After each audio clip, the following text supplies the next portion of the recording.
And now we really have the really sweet part of the program. And that is our Entrepreneur Spotlight. And we are so thrilled today to be joined by Erinn Roth, who is the proprietor, founder of Mrs. Joe's Petite Eats, Patisserie, and Cafe. Let me give you a little bit of a bio for Chef Roth. She hails from Enterprise, Mississippi, so no wonder she's gone into being a business owner. And she earned a Bachelor of Science degree in chemistry and pre-medicine from Alcorn State University in Mississippi, where she came out of school commissioned as a second lieutenant in the Army. She served in numerous stateside and international assignments, beginning at Fort Hood and culminating right here in the Washington area. She retired from the Army in 2017 after 24 years, retiring as a lieutenant colonel. So thank you for your service. And Colonel, I don't know whether to call you Colonel or Chef. I'll probably just do both. But, so prior to retiring, she founded Mrs. Joe's Petite Sweets in 2016 and named it for her beloved mother, Mrs. Joe Bradford Hardaway. 2 days after retiring from the military, Erinn enrolled at pastry school at L'Académie de Cuisine in Gaithersburg, Maryland. She's also the graduate of the Entrepreneurship Boot Camp for Veterans with Disabilities at Cornell University, the School of Hotel Administration there. She's a graduate of the Dog Tag Fellowship Program, where she received a certificate in business administration from Georgetown. And she's a graduate of the WeWork Bunker Labs Veterans in Residence Program in Washington, D.C. So without further ado, I'm going to turn it over to Erinn, to Chef Roth, just to talk a little bit about how you got here. What an interesting transition. Colonel, Chef, how did you get here? Well, first of all, thank you for inviting me for this. I really appreciate it, and I'm humbled. How I got here, I'm from Mississippi, so we like to say by the grace of God. But it started out as in the military. Well, I'm from Mississippi, so cooking is like your reputation, or it can be. So if you're the person that was asked to bring over a certain covered dish, then you knew your skills were great. However, if you were asked to bring ice or sodas or make the Kool-Aid at the function, then you realized that your set of skills were not up to par. And that was just a nice way of telling you, don't bring anything cooked. So yeah, but it all began with cream puffs. I'm an avid reader because of my mother, Mrs. Joe Bradford Hardaway. And I read a story about a girl that loved cream puffs, and she loved them so much she dreamed about them, sort of like Bubba Gump and the Shrimp Company. And so I found the recipe in the book, and my mom's cookbook, and I attempted to make it. And I think I was about 9 or 10 years old, and teaspoons and tablespoons don't correlate well with soup spoons. And so my first foray into desserts was not the best, but my brothers George and Tristan ate them anyway. They were cream puffs. So that began my passion with desserts. Over the course of the years, I saw the first master chefs, the people in my family, create great and wonderful things, from the men and the women. And so I sort of shifted toward desserts. And eventually I became the person in the family and among friends who would make desserts. They would say, well, get Erinn to make it, get Shakira to make it. And so, yeah. And so over the years, that's what I did. And before I retired, I decided to do this as a hobby. In the words of my mother, if you want to hear God laugh, tell him your plan. The plan was just to make desserts on the side. And so, yeah. And so before I retired from the Army, I called my parents and said, hey, Mom and Dad, I think I'm going to retire from the Army, and I'm going to do desserts on the side. And then my mom was like, well, sweetie, whatever you decide to do, you will be very successful. And unfortunately, she and my father were on vacation about a month later, and she passed suddenly. And so we had a new normal in the family. And so in our family, our mother, she's like the center of our universe. We all orbited around our mother. And so, so as an tribute to her, I decided to name my business after my mom. Okay. So she is the Joe and Mrs. Joe. Okay. Yeah. So, but you've transitioned a little bit more. And oh yeah. Yeah. Now you're going to locate a business at the Penn Fed building in Tysons in Fairfax County. How did you get to that point? Well, if you want to hear a guy laugh, tell him your plan. And again, I was just doing desserts until I had a corporate client ask me about, I think it was in 18. I was doing their grand opening in Reston, and they were like, "Hey, Erinn, do you do heavy hors d'oeuvres?" Thought about it. Oh, I do now. And so that began my foray into corporate catering. And so that opened up so many more doors, so many more clients. It increased my bottom line.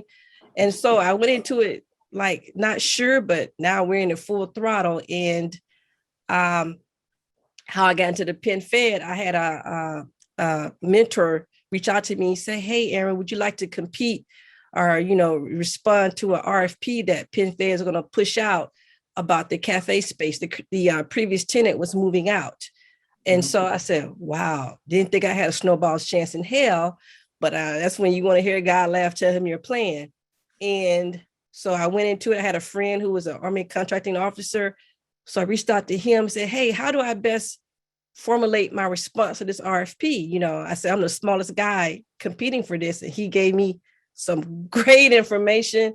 And as they say, the rest is history. So by the grace of God, I made it to the second round and had to present to the board and got through that. And I was chosen. So yeah, that's how we got there. And yeah. Wow. And I mean, that's incredible. I tell you, one thing that we've heard right from the very beginning of the session was just how many ideas start with young people. So it's fascinating to me that the whole pastry thing started with you as a little girl. Yes. And has stuck with you. So really fascinating. And also the other thing is that I heard is that how resources that people presented to you were valuable to you too. So so great to hear all these other experts earlier in the program. Tell us a little bit more about the Penn Fed operation. When does it start? And give us just a little flavor of what you're going to be doing there. Well, we're in construction right now. We're looking at a early spring or mid-spring opening. So around maybe May. Again, as we get closer to the finish date, I'll have a more concrete date. But we're coming into it, a little different. We're patisserie and cafe. I'm still going to provide the baked goods, the celebration cakes. So I call it Southern cuisine with the French flair. And so we're going to come at you with French croissants and danishes. And then, from the southern side, you're going to have your peach cobbler, your pecan pie, but things done with a twist. And then as well, we'll have vegetarian options as well, healthy options. So yeah, we're coming at it with a different flavor in the Tysons area. So to get ready. That's what a great addition to the restaurant and eatery scene in Tysons and Fairfax County. So thank you for that.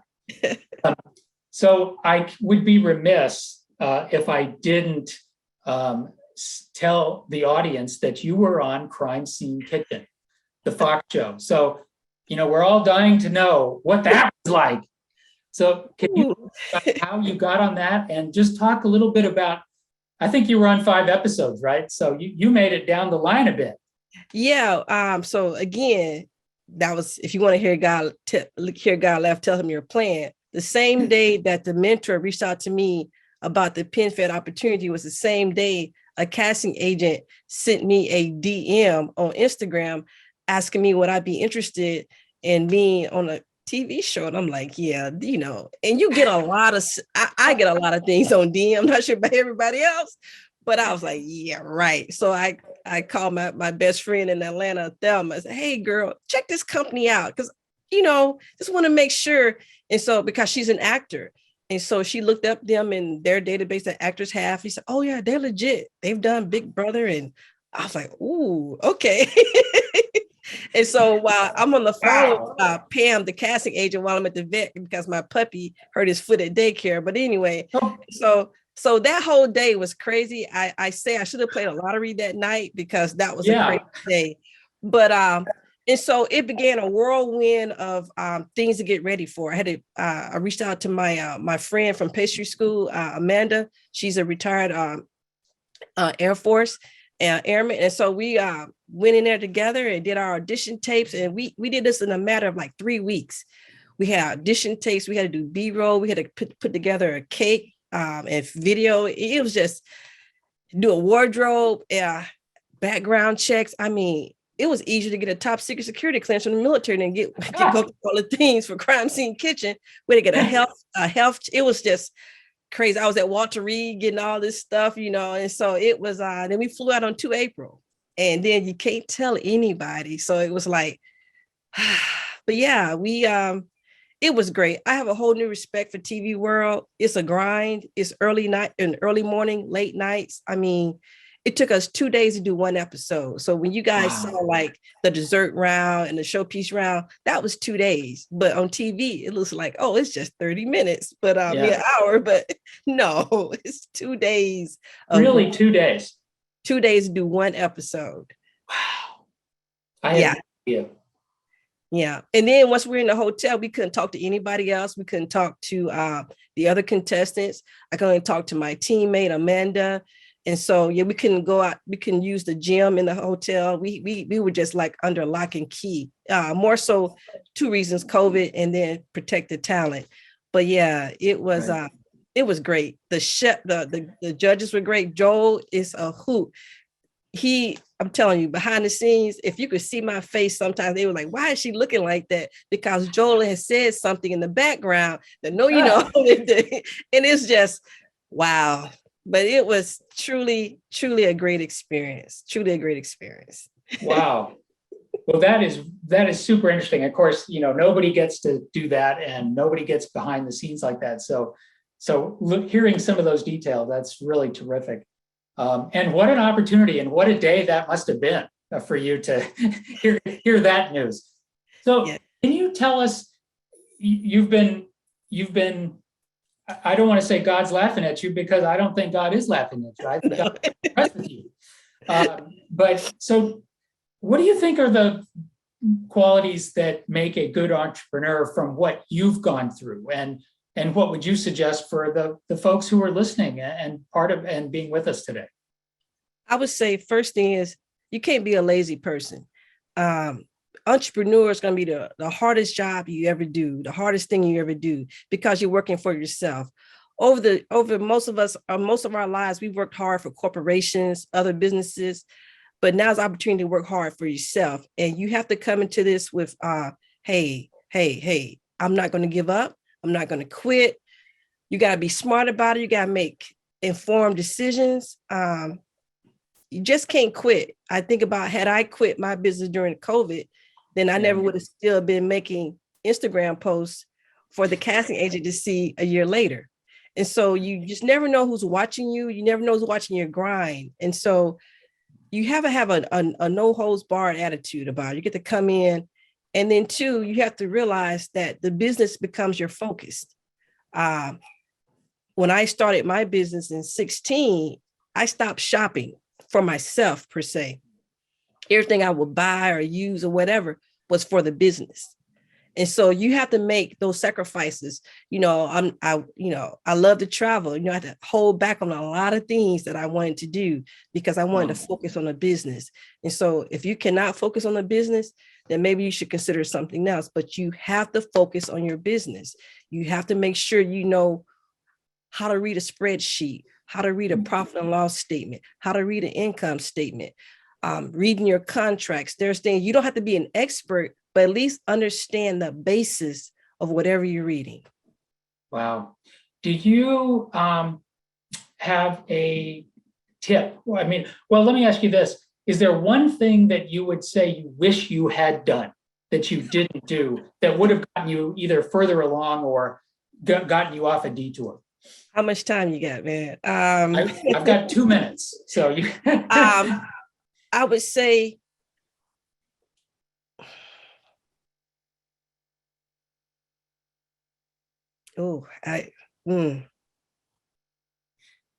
I would say become the subject matter expert in your field.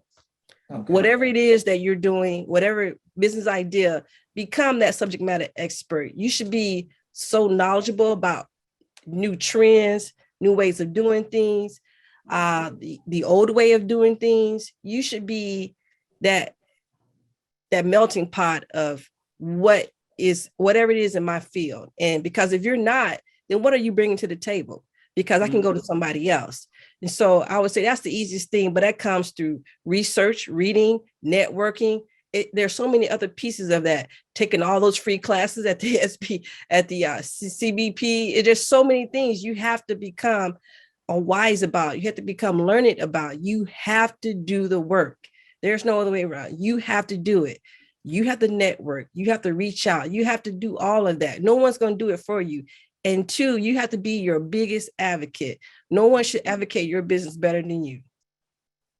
Wow, that is tremendous. What great lessons and pieces of advice for all the folks out here and for all of us, really, because this is, going through life. We need to become our own subject matter experts. I think.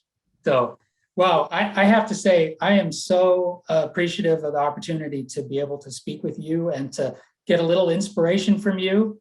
I look forward to seeing you in Tyson's when the shop opens at the Penn Fed building. So thank you very much for joining us. Thank you for everything you've done. And thank you for inspiring our audience today.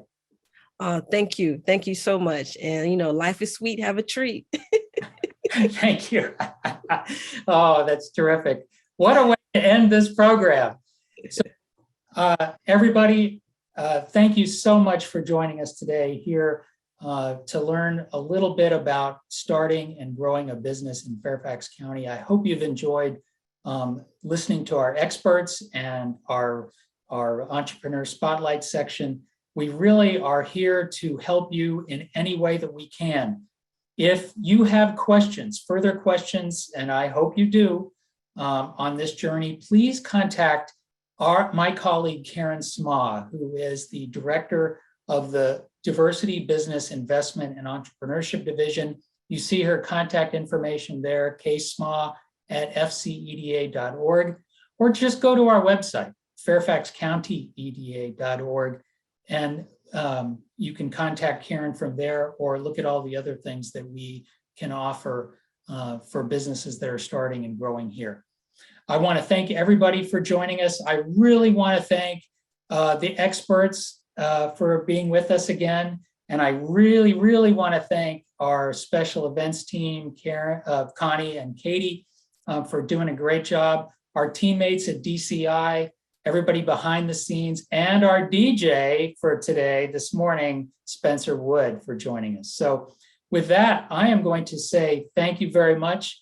And I hope everybody has a great Mardi Gras and a great rest of your time on your entrepreneurial journey. So thank you very much.